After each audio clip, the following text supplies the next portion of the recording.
Hey everyone, in this video I will show you how to resize images in Photopea without losing quality. First of all, start by going to photopea.com.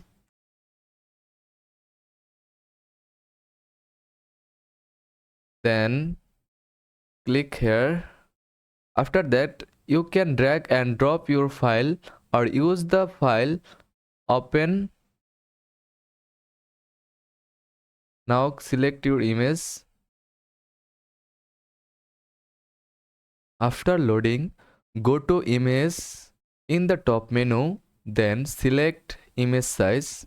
Here you can enter your desired dimensions. Make sure the resample option is checked and set to bicubic sharper for high quality resizing. Then click OK. Once resized, save your image by clicking File, then Export as, then choosing the format like JPG, and that's it. Then click Save. You have successfully resized your image in Photopea without losing quality. Thanks for watching.